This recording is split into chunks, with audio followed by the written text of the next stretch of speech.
Hello and welcome to the Star Wars The High Republic San Diego Comic-Con Spectacular, or as the cools on the internet call it, Swathers Dikuks. I'm Krystina Arielle, host of the High Republic show on StarWars.com, and today we're going to show you for the very first time an exciting new chapter in the High Republic saga. Joining me today are my friends and Star Wars authors Claudia Gray, Justina Ireland, Daniel José Older, Cavan Scott, and Soule. Now before I bring them on to talk about the future, let's look at how we got here. As you know by now, the High Republic era launched in January of this year.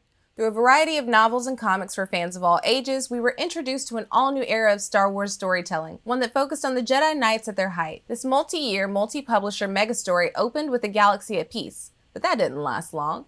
There was a disaster in hyperspace, a great disaster, that was caused by anarchist marauders known as the Nihil. The Jedi defeated the Nihil, or so they thought. We're now in the early stages of Wave 2 of the publishing program, which sees multiple worlds coming together on the planet Vala to celebrate the galactic fair and an overall spirit of unity.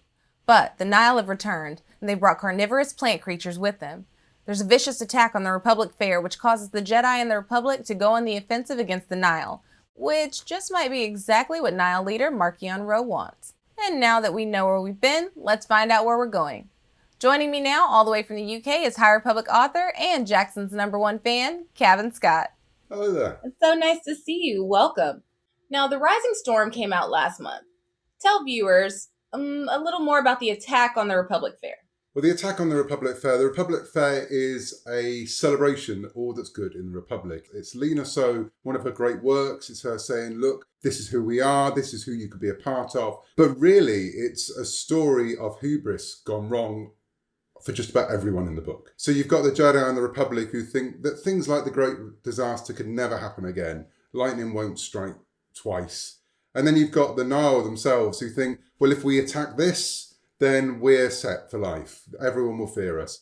And then everyone involved finds out that that isn't always going to be the case. And I can't say it ends well for just about anyone at all. I'm not going to push you anymore on that because I know you probably have your limits of what you can tell me.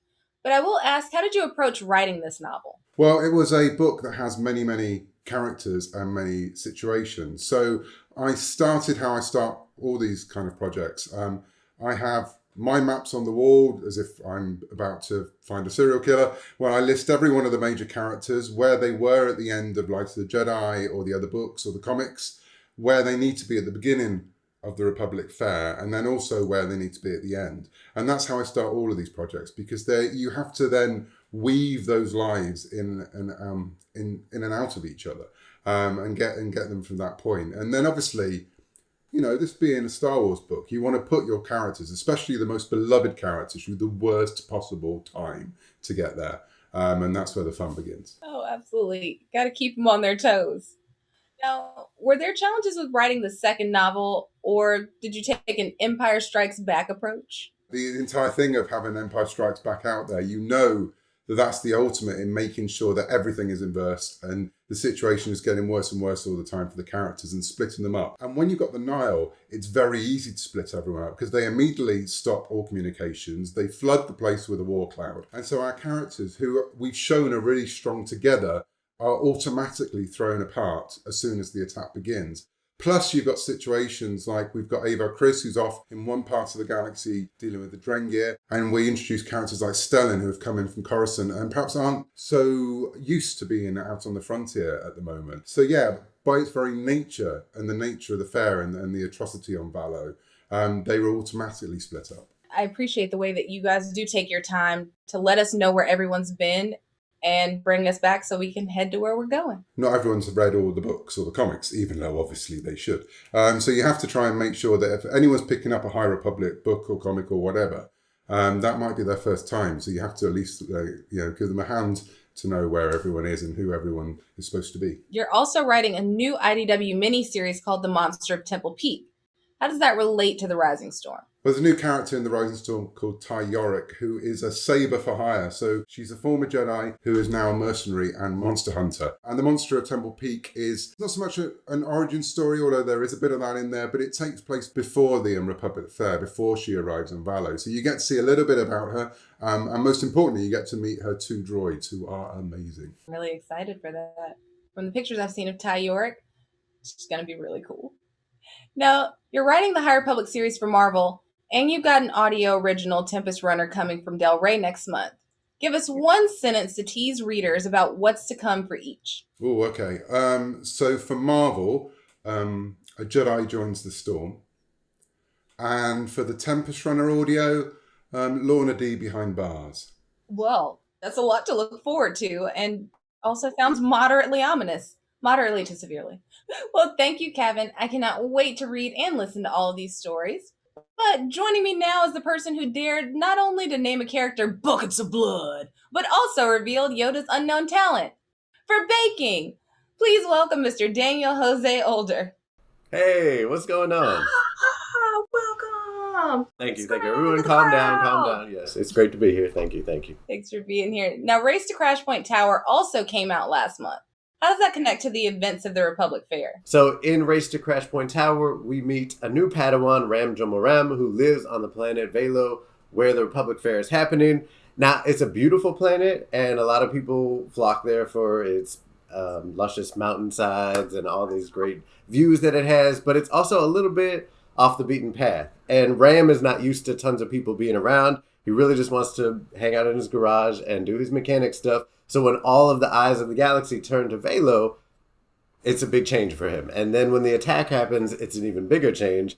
Most Jedi we know were not, expecting war to come in their lifetime. It's been a time of peace up until now, up until very recently. So all of the young people are adjusting to that too. We also see the Padawans from the High Republic Adventures, from the Starhopper, especially Lula Talasola and also Zine. And they're dealing with that new reality too. They've seen some battle, but it's escalating. Every time we come back, we see that the Nihil are escalating their attacks and things are getting worse and worse. It was really nice to see all of our Padawans meeting up and to see Vernestra and to see Ram and to see the interactions between Lula and Vernestra and their inner competition.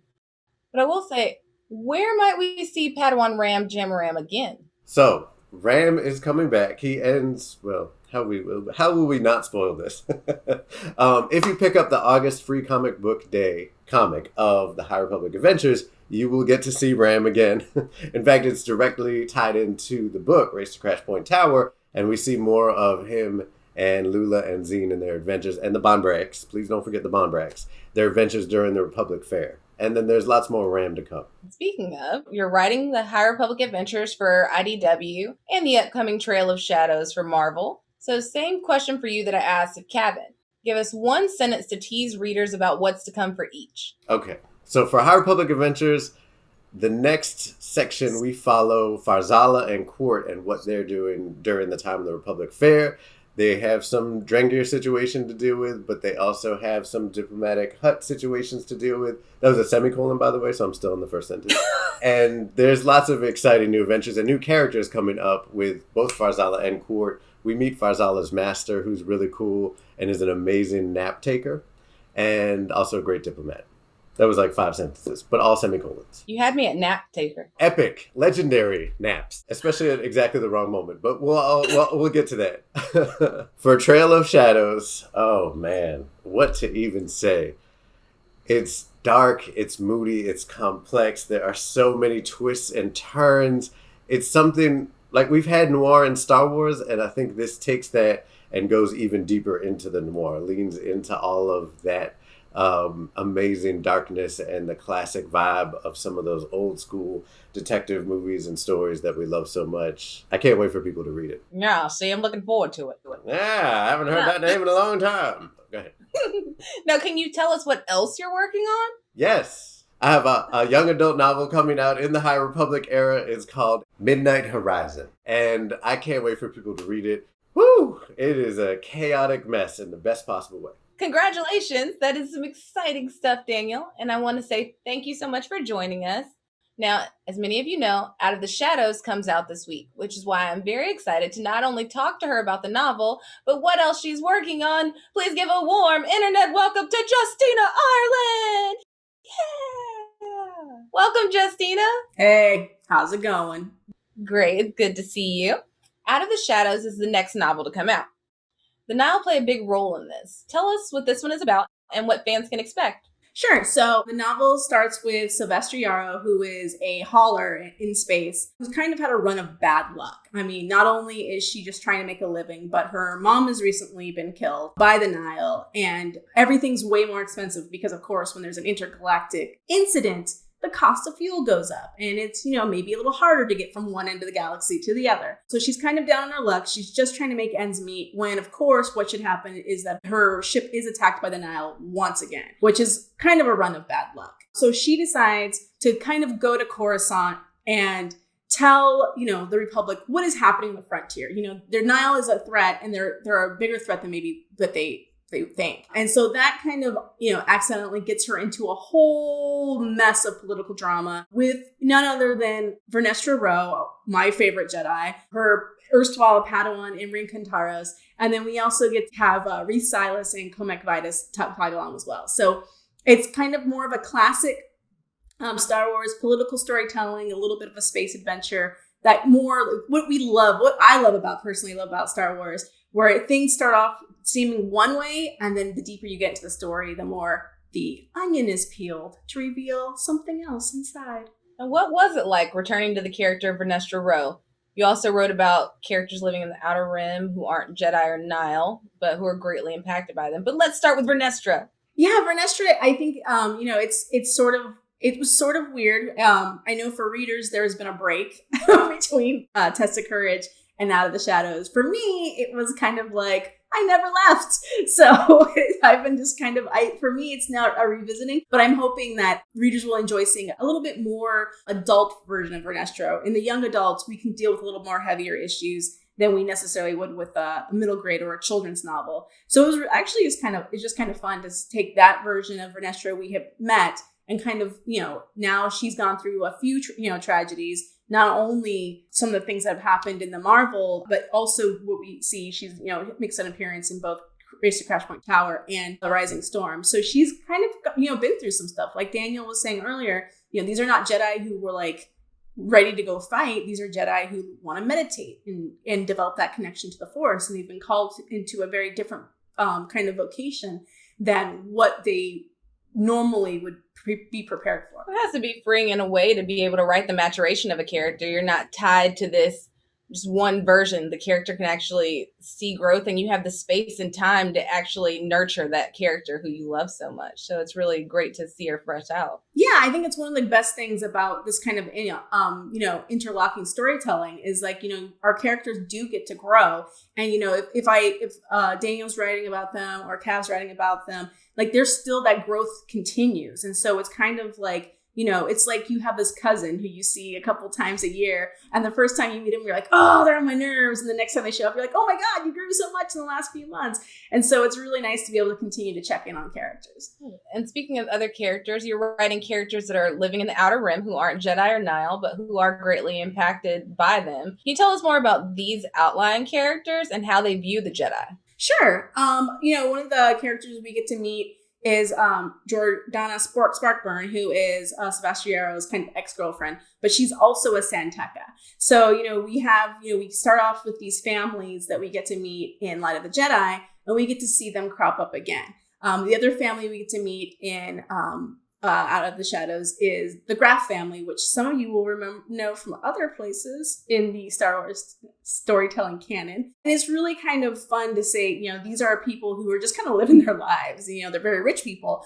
And they have other concerns beyond like what's happening necessarily with the Jedi. So we are kind of, that first wave of books, we spent a lot of time with the Jedi, and now we're branching out or meeting new characters as well, which for me has always been my favorite part of Star Wars is like, I just want to know about the janitor who like is just living their life, cleaning up on Starlight, minding their own business. So it is fun to get that storytelling and broaden it a little bit. Now, you're also writing the serialized fiction opposite Cavan Scott for Star Wars Insider. What can fans expect in those upcoming issues? So the Insider fiction follows Velko Jahan and Galat Hartfin, who are these two administrators that work on Starlight. And it's really just kind of following those slice of life type stories. What is it like to work with an overbearing boss and maybe a coworker you don't like? And it's just another way that we bring another layer of that storytelling to the High Republic, deepening it and kind of really drawing those connections across different pieces. And those characters will appear other places. And you might see some of the characters that you've read in the other books showing up in the insider stories as well. As you said, that layer is so fascinating that you're able to go.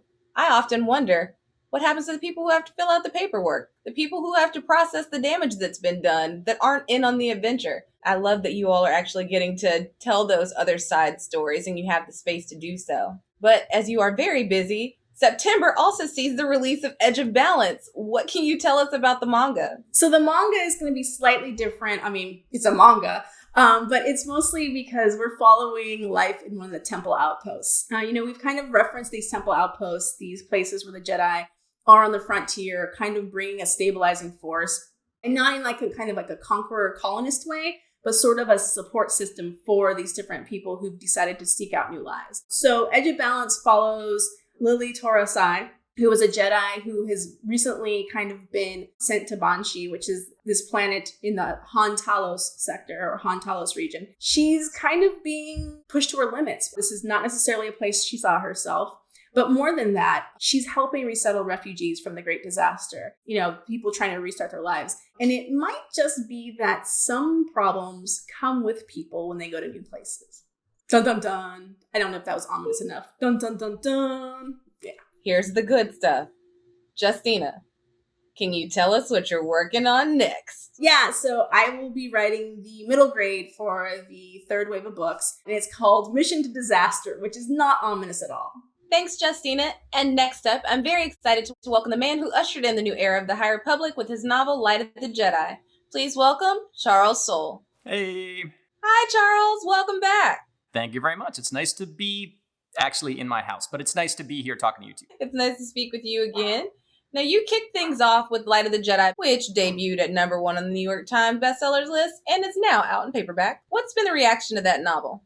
I mean, out of this world, no pun intended. Like whenever you're trying to do a creative project, at least for me, you have two goals. And one is that you execute that project to the best of your ability. You make something as poignant and beautiful and that something that utilizes your skill and talent is really at the highest possible level. And then the second element is you want ideally as many possible or sort of many people as possible to experience it. And it's not always that both of those things happen at the same time. But with Light of the Jedi, it really was exactly the story that I wanted to put into the world at that particular time. The message and the tone and all of it was, and the fact that it was introducing this new era, it was, I felt like it was everything I wanted to do creatively.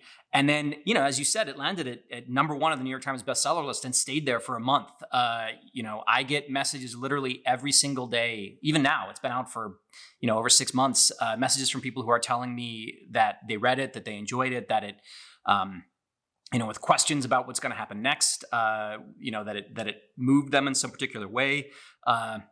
I even get messages from people telling them that the message of the book, the "We Are All the Republic" idea, really landed well for them, particularly because, it came out in January, which was when we were very much in the depths of the pandemic. We still are in some ways. But like I said, I think it was the right kind of book to land at that time. I'm super proud of it, and I'm just really glad that so many people seem to be finding it and are finding their way into the High Republic through it.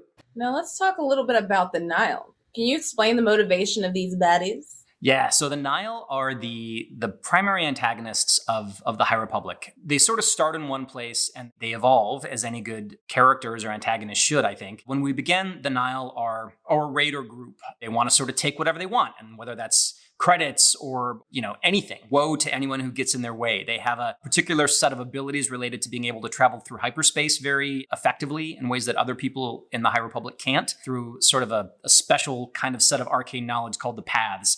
And they use those to pop up anywhere they want at any time and disappear at any time. So when we start, that's kind of what they are. But over the course of Light of the Jedi and the other storytelling we've seen, they've evolved. They really were sort of everyone's out for themselves, take what you can, keep what you can, whatever. But they've become unified under a character named Markian Ro. Their purpose has, to some degree, become his purpose because he is very much against the Republic, against the Jedi, and he does not like the idea that the Republic feels like its brand of freedom should be forced on anyone else. The Nihil should be able to be free in the way they want to be free. But the Republic is like, no, you should probably do it our way. We are all the Republic, and for the Republic, "We are all the Republic" is a sort of a rallying cry, a slogan, a beautiful thing. But for the Nihil, it's like a threat. "We are all the Republic." Are we? I don't know. We're the Nihil. So that's where where they've evolved to now. And there's a lot of ways that they're executing that message. By a lot of times, they're actually executing people. Can you tell us about the structure of the Nile? Oh yeah. So one of the things I think you want to do when you're making up a bad guy group is give them more than just they're a bunch of amorphous bad guys, right? Like you want to suggest that there's sort of a society there or something, some rules or a code that they follow. And the Nile are organized in kind of a triangular, pyramidic sort of structure. They're all kind of loosely organized around storm terminology. So the lowest level recruits are called strikes, and they're almost cannon fodder. They're trying to do their best to be, real murderous jerks. If they do well, eventually they might get promoted and elevated up to the next level, which is clouds. And the clouds have a number of strikes below them, and all of the strikes give up a good chunk of whatever money they earn to the clouds. The clouds have a group above them called the storms, who are even more elite. They have done even more terrible things and have gotten promoted accordingly. And above them are individuals called the tempest runners, because the Nile are broken out into three groups, three tempests, each of which has storms, clouds, and strikes. And each one of those is led by a tempest runner. And so, again, when we meet the Nile initially, each one of those tempests kind of has its own character and vibe, but they're not all one thing. They're just kind of all over the place. But they are unified over the course of Light of the Jedi into a very formidable group that retains that organizational structure, but they are more unified, and in particular, they're unified under a person who we'll speak more about in a second, I'm sure. Oh, speaking of that person, how does the eye fit in? So there's a person called the Eye of the Nile, right? Again, it's all storm stuff. Storms have eyes. And his name is Markian Ro. And when Light of the Jedi begins, he has almost a ceremonial role. His job is to provide the paths, these hyperspace routes, this thing that makes the Nile special and very difficult to defeat. But he is not the boss. He is sort of secondary, or subservient to those Tempest Runners I mentioned. But over the course of Light of the Jedi, he shows that he is actually the one who's been in charge of everything the whole time. He takes control of the Nile, he unifies them, and gives them this higher purpose in which, he wants to unleash the storm of the Nile on the entire galaxy. So he has a very complicated backstory, much of which has not yet been revealed, but he's absolutely terrifying. He's charming in a way. You'll meet him and he'll talk to you, and you'll have a good time. Maybe he'll buy you a beer, or a space beer, I guess. And but then the minute you leave the room, his face goes blank. It's all just a mask, like most Star Wars bad guys wear masks. Markian Ro does too, but that's his entire personality. It'd be great if we could get some backstory, find out more about Markian Ro. But, what are you working on next? Well, I am going to be writing I guess I'm writing it now. I'm not going to be. But in January of 2022, a Marvel comic that tells the story of Markian Ro will be released. It's called Eye of the Storm. It will come out in 2 oversized issues, totaling 60 pages of story, which is a lot. So I'm super excited about it. Finally today, I am absolutely stoked to introduce the New York Times #1 best-selling author of Into the Dark. You know her, you love her. It's Claudia Gray. Hi, Krystina. Now, Claudia, you also had a #1 New York Times bestseller with Into the Dark. Tell us what the reception of that book has been. It's been great. And somehow, even though at this point I've been publishing for, I think, 15 years, I am still convinced every book is the one that is going to make everybody go, wait, what? No, and come after me like, a torch-wielding mob after Frankenstein. I do this to myself before every release. Although now, it used to be months before release, and now it's just a day and a half or so. So it was really great to start seeing good positive responses and see people getting enthusiastic about this other view of what was going on. Sort of during the Great Disaster, it was another window into the way that looked for the rest of the galaxy. Now, let's see. You've written about a reluctant Padawan and a scholarly master.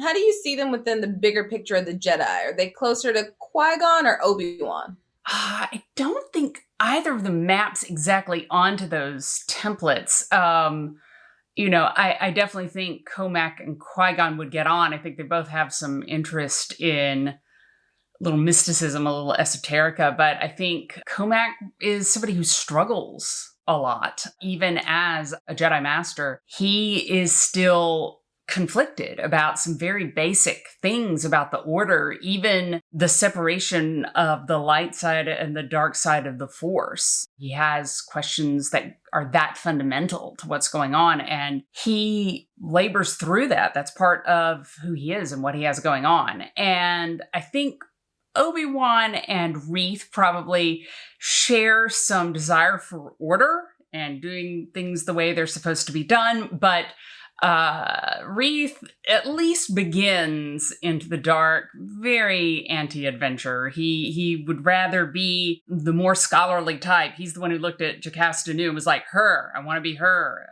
Unless, obviously that would be looking forward in time. You get what I mean. Whereas Obi-Wan, he loved adventure. I always feel like people sort of go, oh, he's a little too rigid, he's a little too whatever. But I just remember that moment when Obi-Wan faces off against Grievous and Grievous pulls out the 4 lightsabers. The first thing Obi-Wan does is grin. He's just like, yeah, let's do this.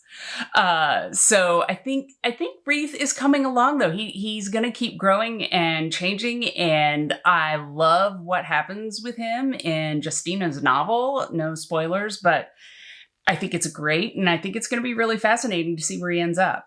We're looking forward to that. Now, you've also written about a charming rogue pilot, his determined co-pilot, and his navigator, who may or may not be just a rock.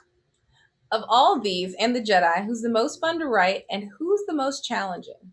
Let's face it, the most fun is the Rock. Though he's not a rock, he's a Vintian. It's just kind of hard to tell the difference if you're humanoid-ish. I mean, the whole fun of that character is looking at all the ways in prose that we talk about character reactions or interactions that aren't either body language or verbal. And there are actually a ton of ways that we do that. I hadn't even realized how many until I started playing with it and realized, like, actually you can have this character really express a lot of stuff.